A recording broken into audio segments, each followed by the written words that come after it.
हम कहते हैं कि ईश्वर दिखाई नहीं देता, पर एक वही तो दिखाई देता है जब कोई दिखाई नहीं देता।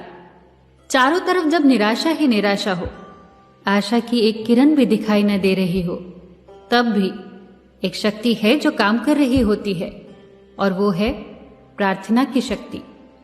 ऐसी प्रार्थना जो दिल की गहराइयों से निकलती है। प्रार्थना में उठे दो हाथ और आंखों से बरसते आंसू जो बस यही कह रहे होते हैं कि जो है अब तेरे हाथ में है, अब तू ही है जो मेरे जीवन की नैया को मझधार से बाहर निकाल सकता है। और तब कुछ ऐसा होता है जो असंभव सा था। एक पति पत्नी अपनी बच्ची को डॉक्टर के पास लेकर आए, दिल के विशेषज्ञ के पास। जब डायग्नोज हुआ तो पता चला कि उस बच्ची की आर्टरीज काफी ज्यादा ब्लॉक्ड हो चुकी हैं। डॉक्टर ने पूरी टीम के साथ केस डिस्कस किया और उसके माँ बाप को बताया कि ओपन हार्ट सर्जरी के बाद भी सिर्फ 30% सर्वाइवल के चांसेस हैं, वरना बच्ची ज्यादा से ज्यादा 3 महीने तक जिंदा रहेगी। ऐसी परिस्थिति में माँ बाप क्या कर सकते हैं? एक तरफ कुआं और दूसरी तरफ खाई। माँ बाप ने सर्जरी के लिए कहा। सर्जरी से कुछ दिन पहले बच्ची को हॉस्पिटल में एडमिट कर लिया गया। बच्ची की जो माँ थी उसे प्रार्थनाओं में अटूट विश्वास था, और यही संस्कार उस बच्ची में भी था। माँ हमेशा उस बच्ची का हौसला बढ़ाती, हमेशा उसे कहती, भगवान हम सबके दिल में रहते हैं, वो तुम्हें कभी कुछ नहीं होने देंगे, तुम बिल्कुल मत घबराना। ऑपरेशन का दिन भी आया। ऑपरेशन थिएटर में डॉक्टर ने जब बच्ची का मासूम सा मुस्कुराता चेहरा देखा तो उन्होंने बच्ची से कहा, बिल्कुल चिंता मत करना, तुम ऑपरेशन के बाद एकदम ठीक हो जाओगी। इस पर उस बच्ची ने डॉक्टर से कहा, मुझे बिल्कुल भी चिंता नहीं है, क्योंकि मैं जानती हूं कि भगवान रहते हैं मेरे दिल में। डॉक्टर, आपसे एक रिक्वेस्ट है कि आप जब मेरा हार्ट ओपन करो तो बताना कि भगवान कैसे दिखते हैं। डॉक्टर ने कुछ भी नहीं कहा, सिर्फ मुस्कुराए।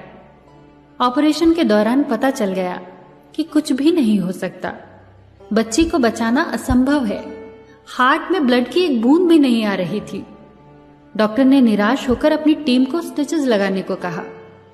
अचानक डॉक्टर के कानों में बच्ची के वो शब्द गूंजने लगे, डॉक्टर, मैं बिल्कुल भी नहीं घबरा रही हूं, क्योंकि मैं जानती हूं भगवान रहते हैं मेरे दिल में। उसी वक्त डॉक्टर ने हाथ जोड़कर भगवान से प्रार्थना की, हे ईश्वर, मेरा सारा अनुभव इस बच्ची को बचाने में असमर्थ रहा।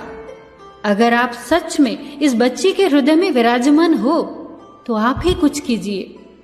डॉक्टर ने कहा कि उस दिन मेरे दिल की गहराइयों से निकली ये अश्रुपूर्ण प्रार्थना थी। उसी वक्त साथ खड़े जूनियर डॉक्टर ने उनके कंधे पर हाथ रखा। सब डॉक्टर्स देखकर हैरान थे। बच्ची के हार्ट में ब्लड की सप्लाई शुरू हो गई। ये एक चमत्कार ही था। वहां खड़े सारे डॉक्टर स्तब्ध थे। ऐसा उनके करियर में पहली बार हुआ था। उस डॉक्टर ने कहा, इस घटना ने मेरा पूरा जीवन ही बदल दिया। डॉक्टर ने कहा कि इस घटना के बाद मैंने जब भी ऑपरेशन किया तो एक प्रार्थना के साथ किया। जब वो बच्ची होश में आई तो उसने डॉक्टर से पूछा, क्या आपने मेरे दिल में भगवान को देखा? डॉक्टर ने मुस्कुराकर कहा, हाँ, मैंने उन्हें महसूस किया। उन्हें देखा नहीं जा सकता, सिर्फ महसूस किया जा सकता है। उन्होंने तुम्हारे लिए और सबके लिए एक मैसेज दिया है। उन्हें हमेशा अपने हृदय में महसूस करना, वो हमारे अंदर ही है, हम सब के अंदर। उन्हें याद करके ही अपने हर एक काम की शुरुआत करना और अपना हर काम उन्हें समर्पित करते जाना। एक पुरानी कहावत है, डॉक्टर घाव पर पट्टी बांधता है, ईश्वर उसे ठीक करता है।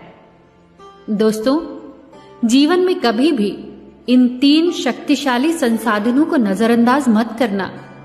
पहला प्यार, दूसरा प्रार्थना और तीसरा क्षमा। फिर मिलेंगे दोस्तों अगली कहानी के साथ।